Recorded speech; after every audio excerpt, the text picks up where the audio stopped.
Rede Amigo Espírita, uma ferramenta de união, interação e divulgação do movimento espírita. Acesse www.redeamigoespírita.com.br e confira nosso acervo disponível. Rede Amigo Espírita, divulgando, instruindo e unificando.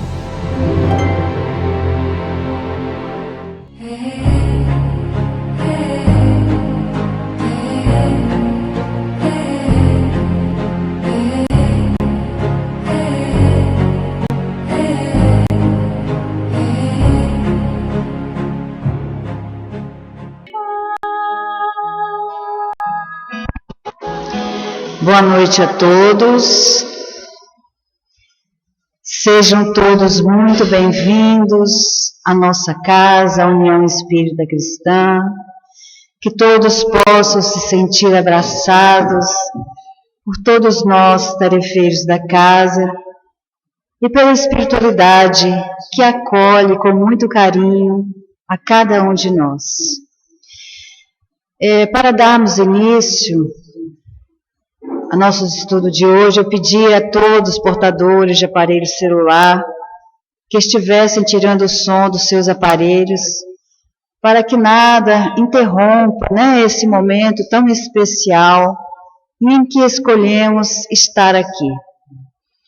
E para nossa harmonização, a companheira Zilda vai fazer uma leitura preparatória.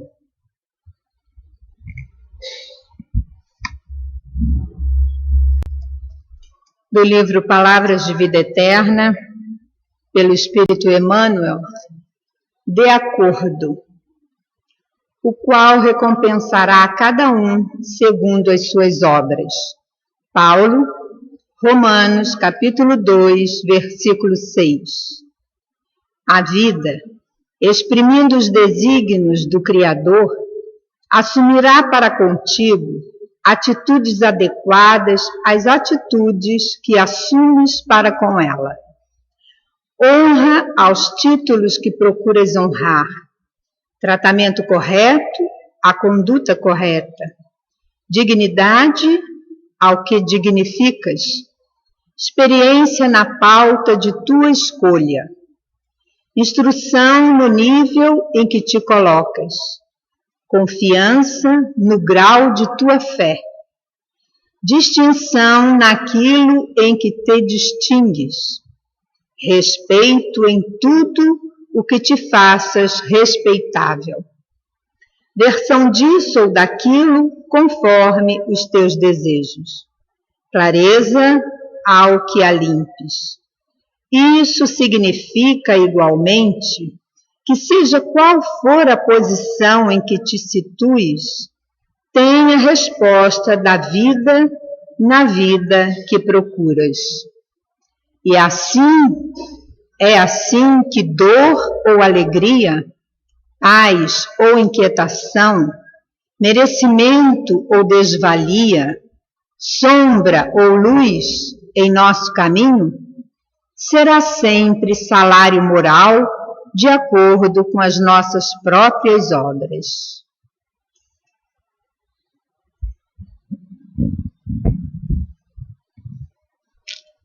Queridos companheiros, vamos então colocar na nossa tela mental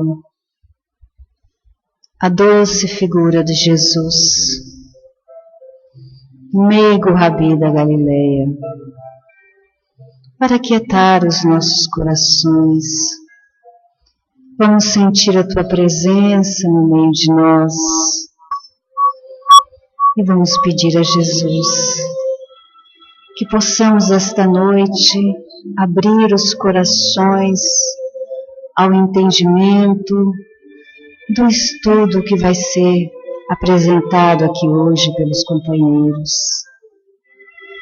Que possamos, através do que aqui ouvirmos, fortalecer a nossa fé, a nossa esperança, a nossa paciência, a nossa busca constante no bem e, acima de tudo, a nossa alegria temos alegria sempre, apesar das dificuldades que muitas vezes se apresentam na nossa vida, que saibamos ser alegres, que saibamos agradecer ao Pai, esse Pai infinitamente bom e justo, que não desampara nenhum de seus filhos, que, como nos disse Emmanuel, tudo de acordo com as nossas obras, tudo que fizermos, nós colheremos, que saibamos fazer boas plantações, que saibamos perseverar no bem, para colhermos o bem. E assim, Jesus querido, na certeza do teu amparo amoroso a cada um de nós, te agradecemos. Agradecemos também a equipe do Dr. Bezerra de Menezes, que aqui já se encontra, que acolhe a cada um, que possamos sair daqui fortalecidos na fé. Obrigada, Senhor, que assim seja.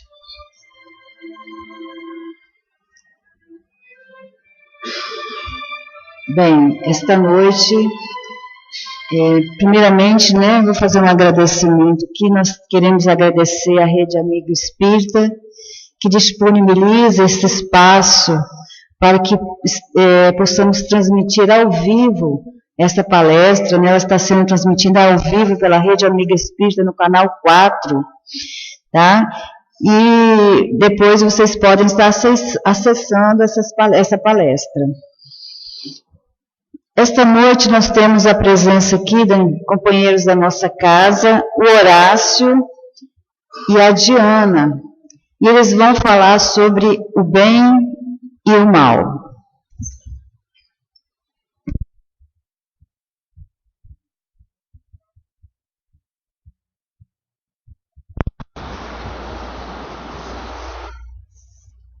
Boa noite a todos, que Jesus esteja conosco nessa noite, nos amparando e nos intuindo, para que a mensagem que vem do céu, do alto, possa tocar os nossos corações. Nós vamos falar desse tema que diz respeito ao íntimo de cada um de nós, que é o tema do bem e do mal.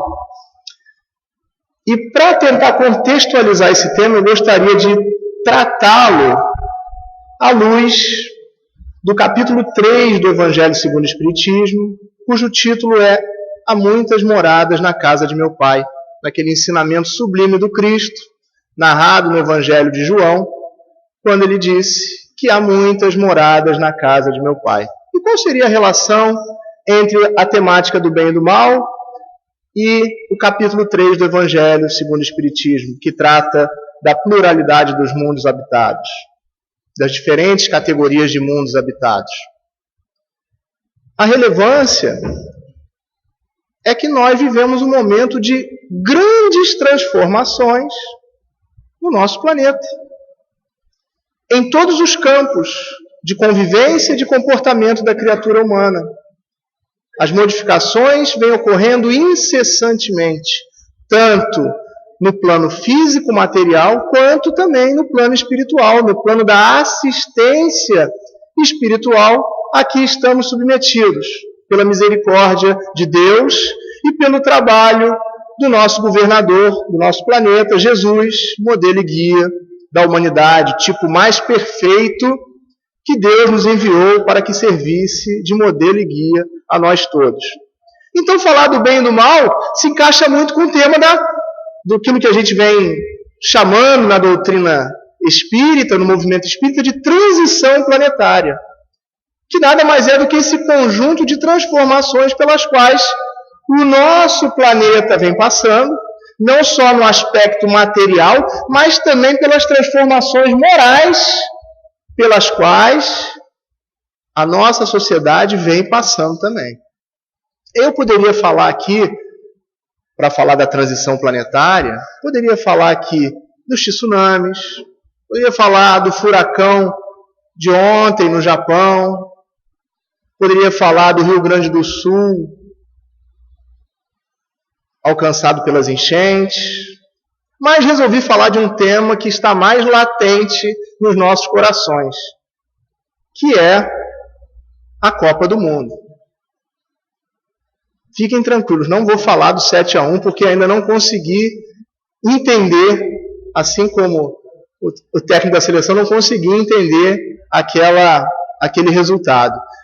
Mas eu queria falar da Copa do Mundo para que a gente possa observar o contexto de contradições em que nós vivemos, o contexto do bom combate entre o bem e o mal. Porque a Copa do Mundo, realizada no Brasil, ela vai representar muito bem esses dois aspectos da nossa vida. Nosso lado luz, que corresponde ao bem, o nosso lado sombra. E a Copa do Mundo retrata muito bem isso. Por quê? Se nós recapitularmos aqui os acontecimentos desde quando começou a Copa, sob a perspectiva positiva, nós podemos destacar, por exemplo, a ampla fraternidade, a ampla oportunidade de acolhimento fraterno, de desenvolvimento da fraternidade, que nós, brasileiros, desenvolvemos entre nós mesmos, porque a Copa nos aproxima. Tem gente que vai para a casa do vizinho, tem gente que vai para a casa do amigo da casa espírita para assistir o jogo. Oportunidade o quê? Oportunidade de cantarmos o hino nacional juntos, oportunidade de desenvolvimento da fraternidade. Eu relembro aqui também, como outro aspecto positivo dessa Copa, e essa fraternidade não é só reconhecida por nós, porque os próprios estrangeiros também reconhecem essa fraternidade, todos que vieram ao Brasil, foram muitos. E eu destaco os alemães que vão disputar a final da Copa, porque isso eu fiquei sabendo agora também ali conversando com o seu Alcino, nossa enciclopédia ambulante, e o seu Alcino nos falou o seguinte, que os alemães, não sei se todos sabem disso, mas como eles ficaram na Bahia, eles financiaram a construção de toda a estrutura de hotelaria na Bahia e depois doaram essas estruturas para as pessoas que os acolheram. Já com o compromisso das famílias dos jogadores de, nas férias do ano que vem, voltarem para passar férias na Bahia, pagando nas mesmas instalações que eles doaram. Olha que coisa bonita. Mas tem uma cena que certamente, se todos não viram, eu vou relatar para vocês aqui agora, que foi a cena em que um menino invadiu o campo de futebol, driblou o segurança lá da Granja Comari, onde a seleção está treinando, para falar com o Davi Luiz, capitão da seleção. E o Davi Luiz não tinha visto o menino de primeira e continuou andando. E quando ele viu que o Davi ia ficar inalcançável, porque o segurança ali do campo iria alcançar o menino, ele começou a chorar e falou, Davi. E aí ele olhou para trás e viu o menino. E parou, abraçou o menino. Os dois choraram. E todos que estavam assistindo choraram. Eu também chorei. Né? Foi uma cena que botou um monte de marmanjo para chorar. Então a Copa teve esse lado bom, esse lado do bem, dentre outros aspectos. Né? Nós conseguimos reforçar com essa nossa conduta o caráter de pátria do Evangelho. Brasil, coração do mundo, pátria do Evangelho, como tão bem descrito por Humberto de Campos, na obra do mesmo título. Então isso foi muito importante, foi muito significativo. Mas ao mesmo tempo em que nós temos o bem, o bom, o belo, nós também temos o lado sombrio, decorrente das nossas próprias condutas. As fraudes, envolvendo os superfaturamentos na construção das arenas, as obras de infraestrutura, viaduto que caiu e matou gente, matou trabalhadores da própria obra. É o lado sombra. Ontem mesmo eu estava assistindo uma reportagem e a reportagem tinha esse título, O Lado Sombrio da Copa, falando da prostituição, do comércio aberto, como se fosse uma feira livre de drogas em São Paulo, naquele momento em que muitas pessoas que estavam ali em São Paulo se confraternizavam, tenho certeza que imbuídos de nobres propósitos, mas ao mesmo tempo convivia ali a droga, vendida livremente, com a polícia a alguns metros dali. Então esse é o dilema que nós encontramos atualmente. Esse paradoxo, esse contraponto entre o bem e o mal. E analisar esse bem e o mal, portanto, no momento de transição planetária. E eu vou relembrar um pouquinho aqui, rapidamente, as nossas aulas do estudo sistematizado da doutrina espírita, do ESG, onde nós aprendemos, consoante a útil classificação de Allan Kardec, as diversas categorias de mundos habitados. Então nós temos o mundo primitivo, o mundo de provas e expiações, que é a categoria em que se insere a Terra nesse momento, um mundo de regeneração, que é para onde a Terra também caminha nesse momento de transição planetária, o mundo ditoso, os mundos ditosos e os mundos felizes. Essa classificação ela é útil para retratar esse momento. De modo que, como Cristo nos falou, e Kardec vem a desdobrar esse ensinamento a respeito das muitas moradas da casa do Pai, nós ainda convivemos bastante com o bem e com o mal.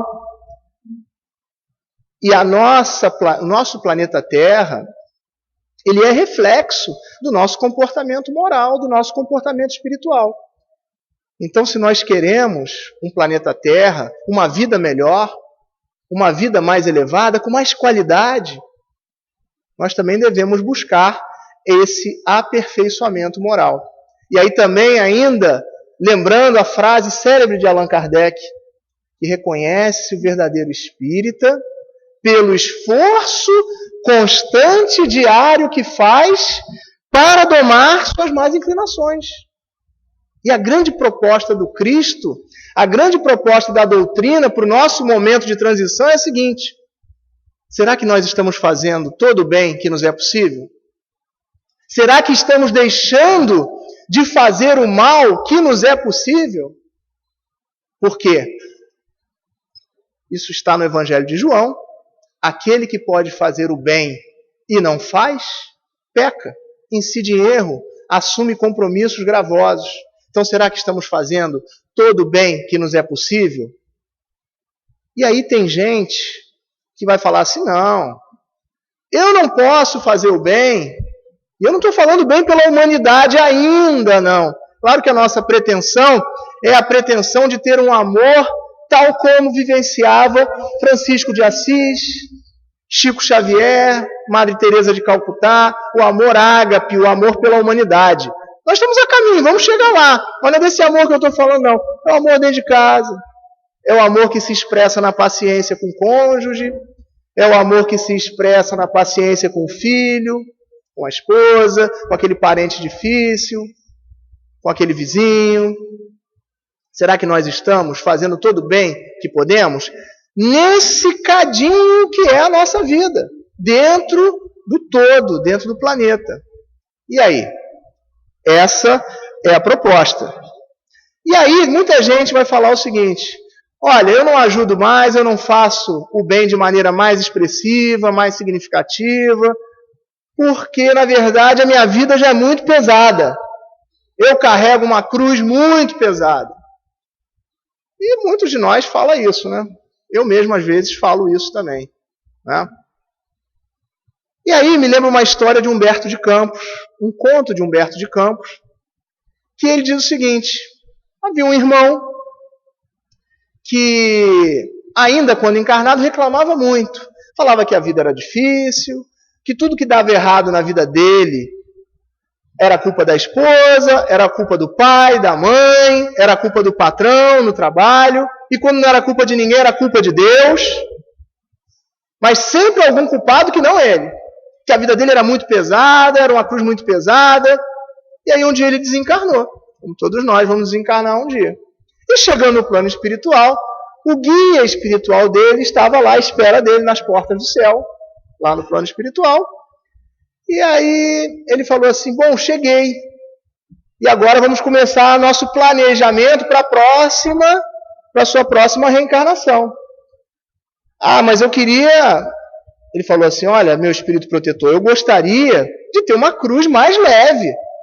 O senhor me submeteu a provas e a expiações muito graves. Então eu queria ver se como eu acho que já espiei bastante, eu queria que o senhor desse uma maneirada na próxima. Vamos planejar, mas com calma. Aí, a veneranda entidade espiritual falou para ele, meu irmão, fica à vontade aí. Entrou com ele num salão amplo como esse, falou, fica à vontade, escolhe a cruz que você quiser. A cruz de desafios, de provas e expiações que você quiser. Fica à vontade, sem pressa. Ele olhou, colocou no ombro, testou, foi adiante, ficou uns 40 minutos para escolher a cruz e depois chegou, olha, meu irmão, escolhi a cruz. Ele falou, qual é a cruz? Ah, é aquela cruz ali. Ela me parece uma cruz compatível com as minhas possibilidades. A entidade veneranda olhou para ele e falou assim, mas foi exatamente essa cruz que você carregou na última encarnação. Então, todos os nossos desafios, os nossos males, que são milenares porque nós somos espíritos imortais, são proporcionais à nossa capacidade de vencer esses desafios. Ninguém recebe, pela misericórdia divina, ninguém recebe uma cruz que não tenha capacidade de carregar. Então, se o mal existe, e ele existe, ele é possível também de ser neutralizado com o bem. Porque a doutrina dos espíritos também vai nos ensinar que todo bem que a gente faz anula o mal que a gente fez. Divaldo nos diz isso. Emmanuel, uma frase muito linda, muito significativa para mim, diz que o bem que você faz em algum lugar é teu advogado em todo lugar. E Joana de Ângeles vai nos dizer ainda a respeito do bem, que o bem é como um bumerangue. Você lança e ele uma hora volta para você em forma de bem. O mesmo acontece com o mal, pela lei de causa e efeito. Então, meus amigos, como nós vivemos nesse dilema, nesse bom combate, como Paulo nos convida, nesse dilema é importante o quê? Vigilância. Vigiai e orai. Vigiarmos e orarmos. Por quê? Porque assim como a seleção brasileira, depois de 100 anos de glória, pentacampeã, num ato, num jogo, parece que todo mundo esqueceu todo um passado de glórias. Assim também é com a criatura humana. Não é que o que nós passamos e as aquisições positivas que nós trazemos em nossa bagagem espiritual, não é que a gente vai perder isso, não estou falando isso não. Mas, às vezes, uma invigilância faz com que a gente caia num abismo, desequilíbrio, muitas vezes de difícil reversão. E aí, Allan Kardec, além de tratar dessa temática no capítulo 3 do Evangelho segundo o Espiritismo, também lá na parte 3ª, no capítulo 1, nas questões 629 a 646, ele vai tratar do bem e do mal. Como nós temos uma surpresa reservada para vocês aqui, não vai dar para a gente desdobrar essas questões. Mas eu acho que tem uma resposta, uma pergunta e uma resposta que eu acho que aquela ali dispensaria as outras. Kardec pergunta o seguinte para a espiritualidade superior. Questão 632. Muitas vezes, nós, por invigilância, muitas vezes por erro mesmo, por imperícia, nós cometemos o mal, fazemos o mal a alguém. Muitas vezes sem querer, e às vezes querendo também. Como é que a gente pode, se a gente não tem a noção precisa do bem e do mal, se ainda vacilamos, ora em condutas positivas, ora em condutas negativas, como diferenciar? E a espiritualidade respondeu de maneira sintética, lembrando do ensinamento do Cristo. Fazei aos outros o que vocês gostariam que os outros vos fizessem. Não fazer aos outros o que nós não gostaríamos de suportar. Essa é a regra de ouro da convivência e que ela vai servir para todos os nossos campos de relacionamento. Em casa, com a esposa, com o filho, com o marido, com o vizinho, na casa espírita, porque a casa espírita também é uma instituição formada por homens encarnados, nada obstante o auxílio do plano espiritual, E aqui estamos todos o quê? Para sermos melhores. Hoje mesmo. Quanta gente aqui não venceu vários desafios, dissabores, dificuldades para estar aqui hoje nesse banquete de luzes do plano espiritual? Quanta gente? Então, nós somos vencedores por estarmos aqui, por podermos refletir sobre a mensagem do Cristo, enquanto muita gente aí fora está fazendo outras coisas, muitas vezes se envolvendo no desequilíbrio, com graves prejuízos e com largo espaço de tempo para essa reparação. Então, é essa proposta de bom combate que se estabelece do bem em relação ao mal, que nós vamos tratar nessa noite aqui. E para ilustrar essa temática, no momento de transição planetária, nós vamos fazer menção aqui a uma obra recentemente lançada, de fevereiro de 2012, uma obra chamada Amanhecer de uma Nova Era, que é a obra do Espírito Manuel Filomeno de Miranda, psicografia de Divaldo Franco. E lá no capítulo 10, cujo título é O Enfrentamento com a Treva, nós vamos encontrar uma situação concreta vivenciada por Manuel Filomeno de Miranda e que ele nos traz a reflexão. E a situação é mais ou menos a seguinte: uma invasão espiritual a uma casa espírita.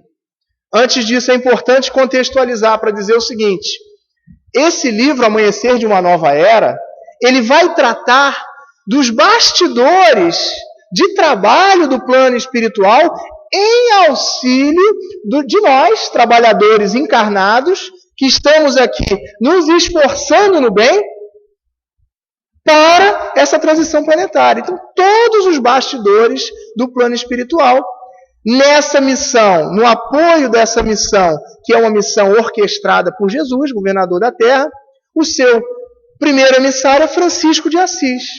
E esse episódio também conta com um ataque da espiritualidade inferior a uma casa espírita, cujo patrono e chefe dos trabalhos naquela oportunidade era o Dr. Bezerra de Menezes. E Manuel Filomeno de Miranda, espírito, acompanhava aquela missão. E estamos na madrugada, e aí eu vou pedir para vocês que projetem nas suas telas mentais o cenário. Estamos na madrugada, 2 horas da manhã aproximadamente, quando os trabalhadores do plano espiritual e os trabalhadores encarnados, durante o sono físico, retornam à casa espírita para uma reunião que se assemelharia a uma reunião mediúnica, porque ali naquela noite, aquela casa espírita sofreria um ataque espiritual da espiritualidade inferior que não quer que haja a transição, a nossa transição de um mundo de provas e expiações para um mundo melhor, para um mundo de regeneração.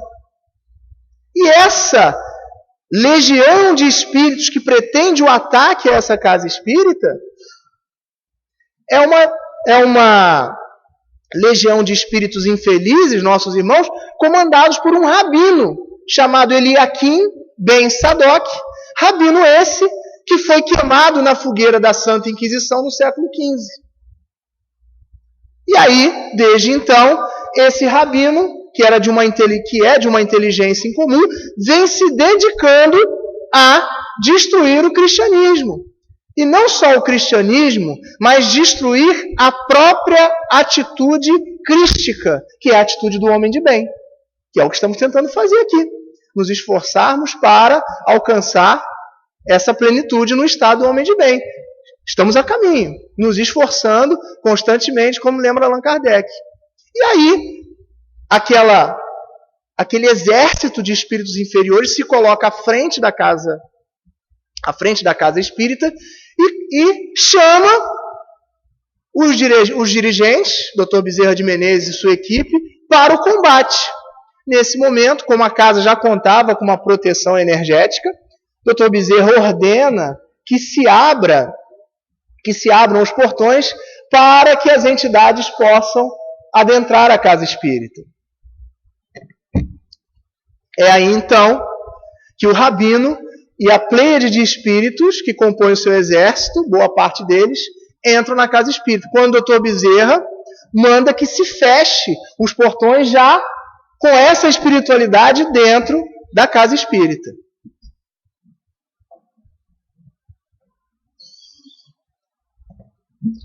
Então, é nesse momento, meus irmãos, que Dr. Bezerra se coloca à frente dos trabalhadores daquela casa, numa atitude bastante paternal, que é a atitude dele normalmente. Ele se coloca à frente e enfrenta tete a tete o rabino e lhe diz: meu irmão, por que você quer nesse momento invadir a nossa casa, atrapalhar os nossos trabalhos? Aqui nós desenvolvemos trabalhos de caridade, trabalhos de assistência social, de esclarecimento a respeito da doutrina do Cristo.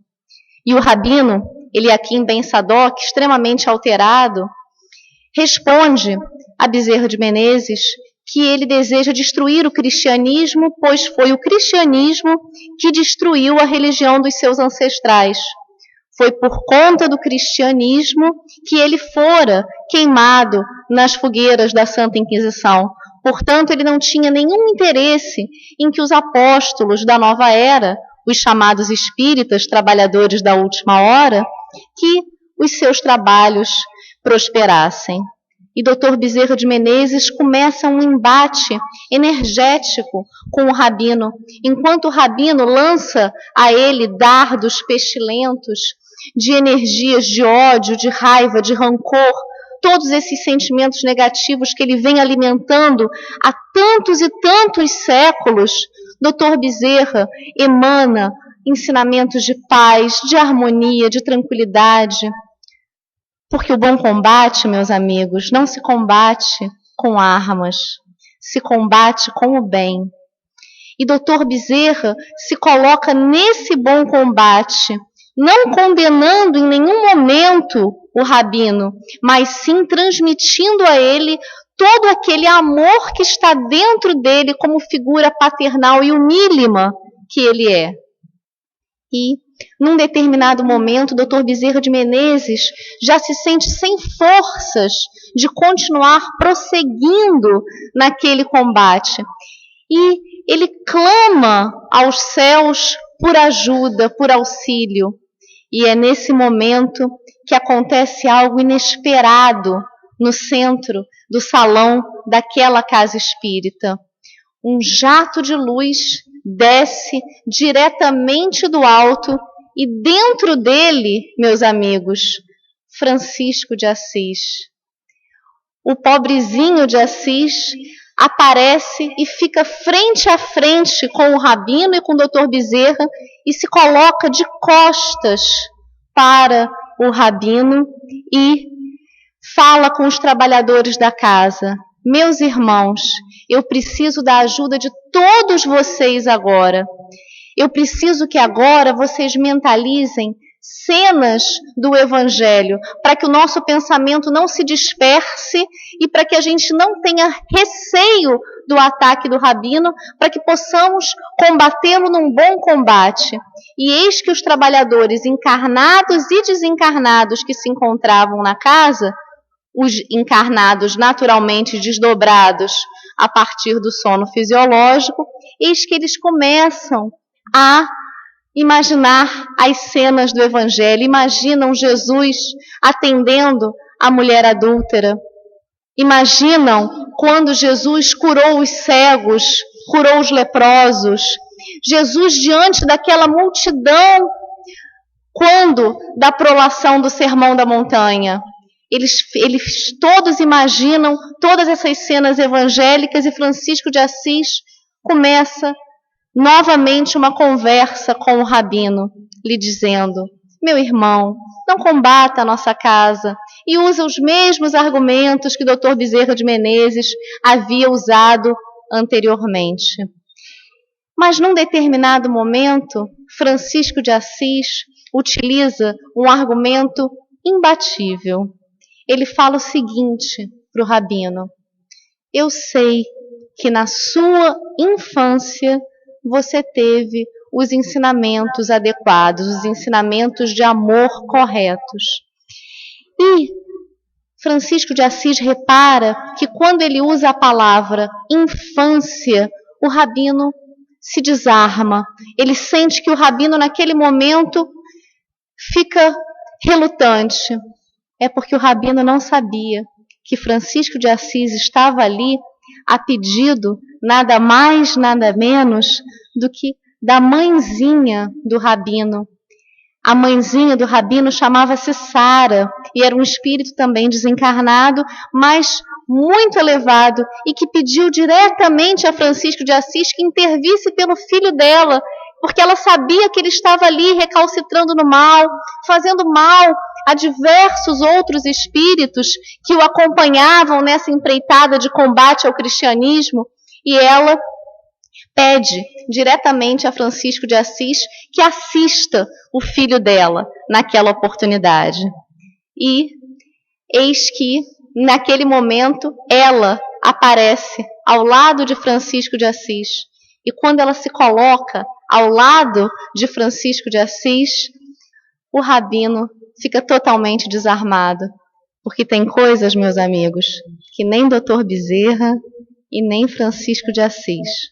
Só a mãe da gente, não é verdade?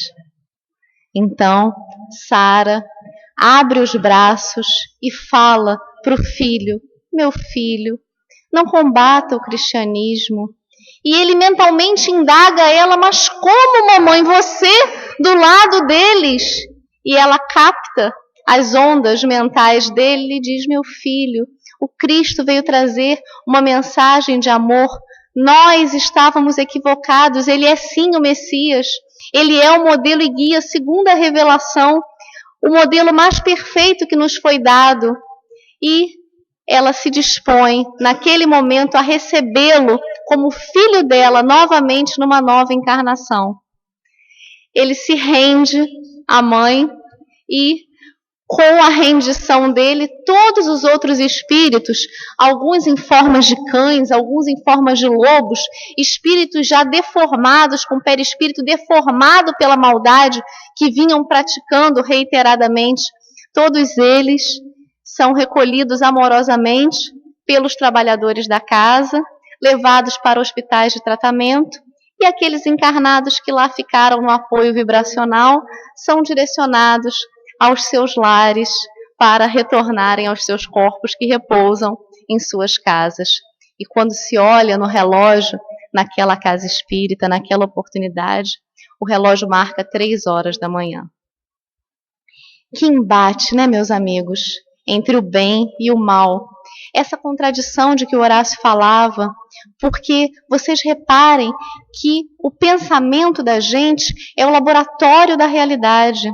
Quanto mais a gente pensa numa coisa, seja ela para o bem, seja ela para o mal, quanto mais a gente pensa insistentemente num tema, a gente constrói isso no nosso futuro. Às vezes num futuro distante, às vezes num futuro mais próximo. Daí a importância da gente vigiar também os nossos pensamentos.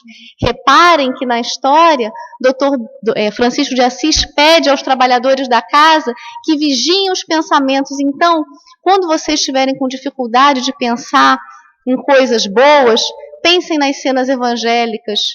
Quando vocês estiverem reiteradamente, porque isso acontece com todos nós, pensando numa coisa que vocês não gostariam que acontecesse, naquela ansiedade do momento, querendo combater, parem, façam uma prece e pensem no contrário, porque quanto mais vocês pensarem insistentemente numa doença, num problema financeiro, num problema conjugal, numa briga que se teve, essa coisa fatalmente vai acontecer.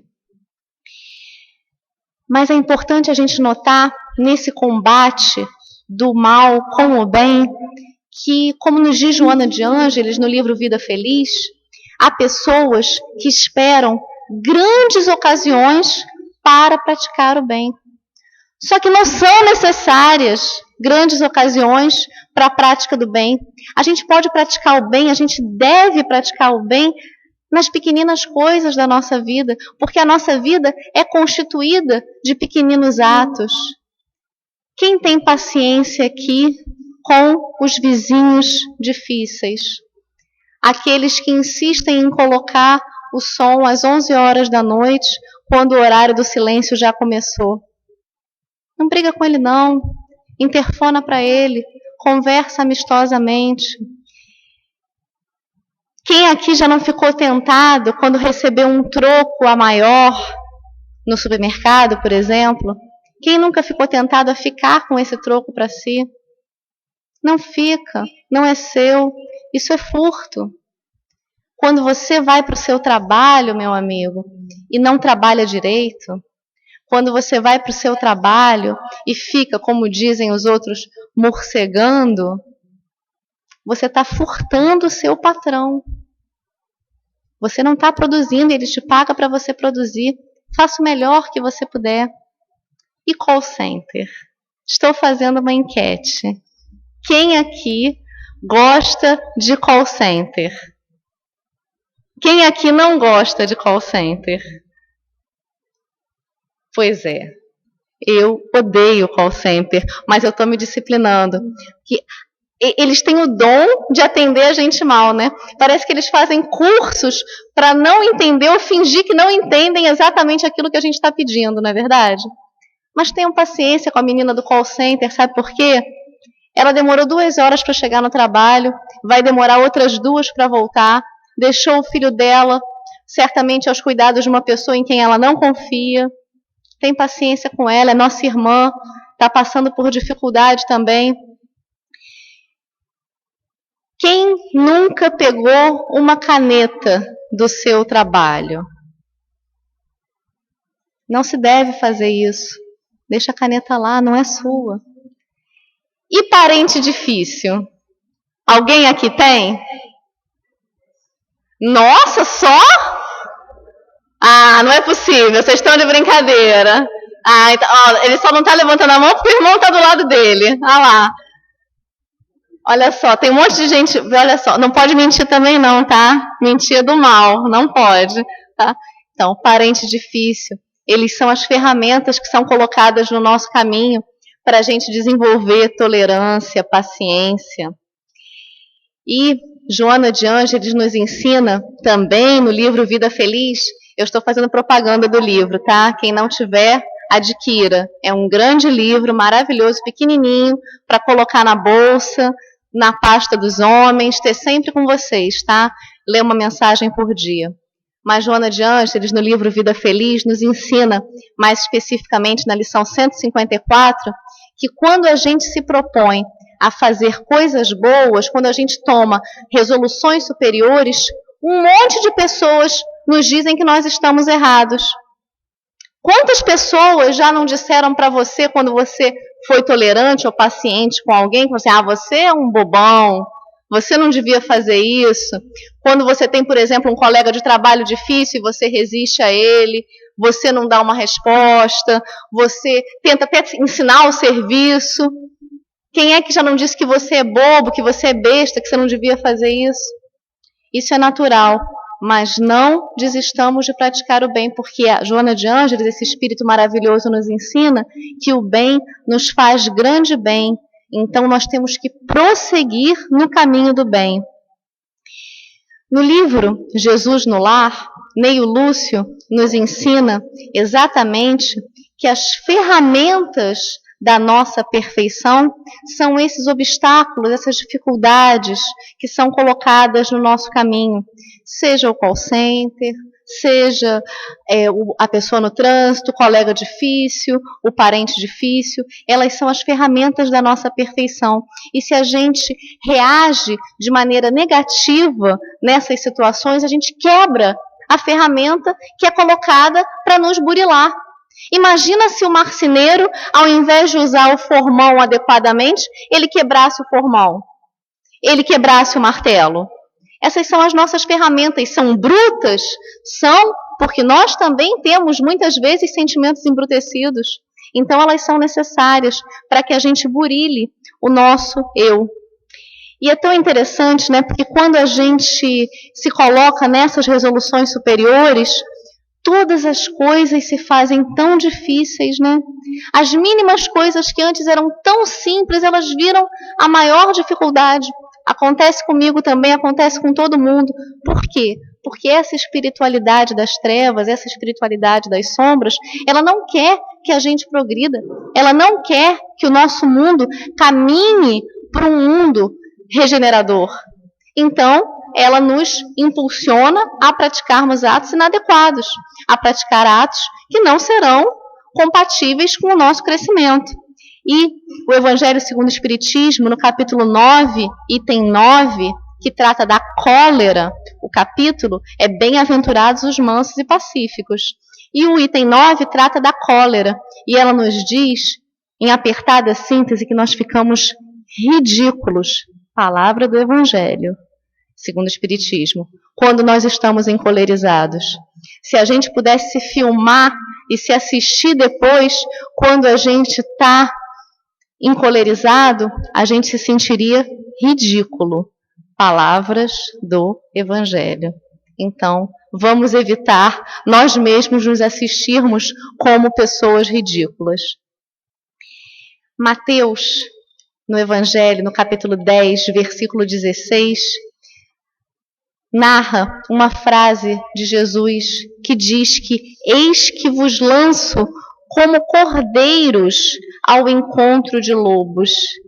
Que mestre é esse que nos lança cordeiros, ovelhinhas indefesas ao encontro dos lobos? Que mestre, o que Jesus quer dizer com isso? Ele quer dizer que nós, como esclarece o Evangelho segundo o Espiritismo no capítulo 20, somos os trabalhadores da última hora. Nós, os espíritas, estamos aqui trabalhando para permanecermos nesse planeta maravilhoso que progredirá para um mundo de regeneração. E somente lobos caem em armadilhas de lobos, como nos esclarece o Evangelho. Então, se nós somos lançados diante dos desafios, somente cairemos se nós nos igualarmos àquele que nos desafia.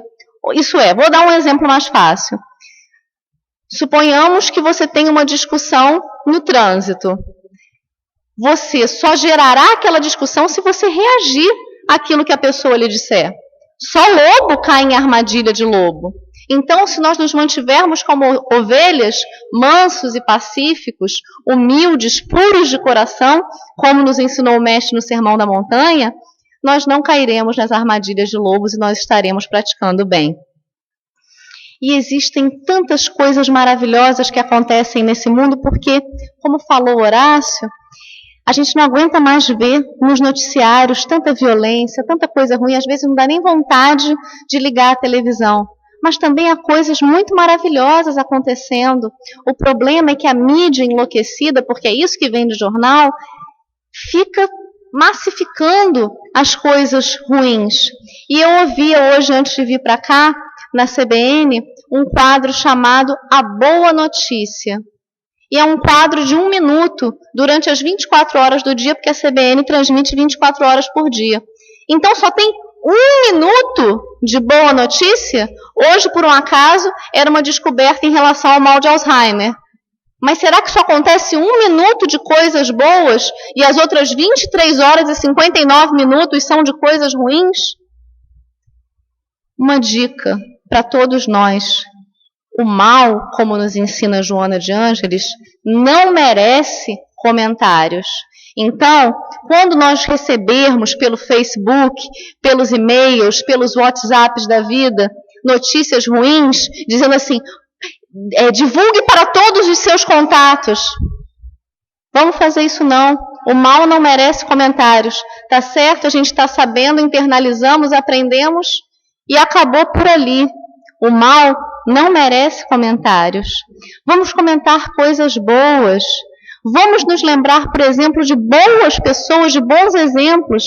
Marie Curie, no início do século passado, para quem não sabe, ela foi uma grande cientista que acabou descobrindo os radioisótopos que hoje curam várias doenças, como câncer. Ela era órfã de mãe, órfã de pai, passou fome, foi empregada doméstica, revezou com a irmã durante um período, uma estudava e a outra trabalhava e uma sustentava a outra, e foi uma grande cientista ainda assim. Quem quiser, veja o filme sobre a vida dela. Existe um filme muito bonito sobre a vida dela, chamado Madame Curie. Quando vocês quiserem, assistam. Vamos propagar coisas boas. Quem não se lembra de Alexander Fleming, que por acaso descobriu a penicilina? O pobre saiu de férias e esqueceu umas placas no laboratório, umas placas que estavam com umas culturas, e ficou muito chateado porque ia atrapalhar a pesquisa dele, o fato dele ter esquecido isso. Quando ele voltou para o laboratório dele depois das férias, ele percebeu que tinha se desenvolvido um bolor em volta das placas, e aquele bolor gerou a penicilina, que é um grande antibiótico, e na época da descoberta foi um antibiótico que salvou a vida de milhares de soldados durante a Segunda Guerra Mundial. Então vamos propagar coisa boa, gente. Vamos falar de coisa boa.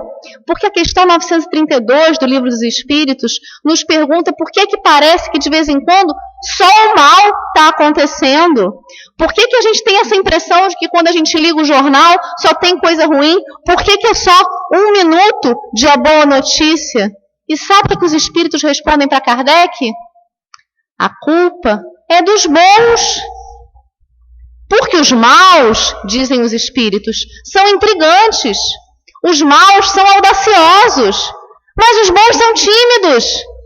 Nós somos tímidos, nós temos vergonha quando a gente vê alguém caído na rua, de levantar a pessoa, de ajudar, de perguntar se precisa de alguma coisa. Porque a gente fica logo naquela assim, o que os outros vão pensar? Que se dane o que os outros vão pensar? Isso é problema deles. O importante é a gente ajudar o irmão que está ali caído. Eu passava na praia outro dia, vi uma moça, caminhava na praia outro dia, vi uma mocinha sentada, um pouco mais nova que eu, né? Ela botava assim a mão na cabeça, eu perguntei o que ela tinha, se ela estava se sentindo mal. Às vezes a pessoa vai caminhar e se sente mal. Ela, não, eu me senti um pouco mal, mas meu marido já está vindo me buscar. Mas ela ficou ali 15, 10 minutos até eu chegar da minha casa ali passando mal, porque ninguém tinha coragem de chegar nela e perguntar. E quantas vezes a gente não faz isso? Quantas vezes a gente não sai e é abordado por um pedinte? Eu não vou entrar aqui no mérito se deve ou não, se dá esmola, eu vou só deixar para vocês a frase de André Luiz, que nunca ninguém deve sair da nossa companhia sem algo de melhor. E frase também depois falada por Madre Teresa de Calcutá numa outra situação. A gente não deve se escusar de ajudar um irmão, a gente não deve evitar um irmão. Ajudar da forma que você entender mais adequado, mas ajudar, praticar o bem. Porque, retomo, o bem nos faz um grande bem. E eu gostaria de deixar vocês essa noite com uma frase de Divaldo Pereira Franco, que é uma frase muito pequenininha, mas muito significativa e que serve para a nossa reflexão nesse embate entre o bem e o mal. Não reajam, ajam. Um beijo grande para vocês.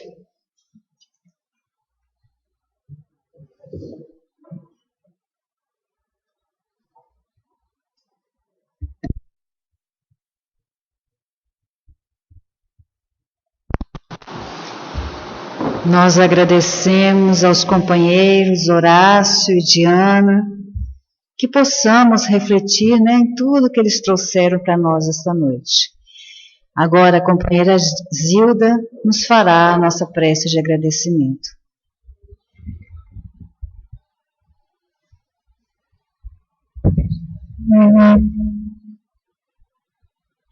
Deus, Pai amantíssimo, Jesus, nosso irmão maior, companheiro dileto de toda a nossa caminhada, Mestre amado, que veio até nós, nos intuir, nos orientar, para que possamos saber fazer a diferença, Senhor, do mal e do bem. Que possamos cada um de nós termos a coragem, a perseverança, a boa vontade de refletir as nossas ações, os nossos pensamentos, as nossas palavras, os nossos verdadeiros sentimentos, para podermos, Senhor, darmos mais um passo em Tua direção. Ser com cada um de nós, Jesus amado, tarefeiros que somos da última hora, mas com os nossos corações repletos de alegria, Senhor, por mais esta oportunidade de podermos, por fim, chegarmos mais próximos do bem. Se conosco, Mestre querido, agora e sempre.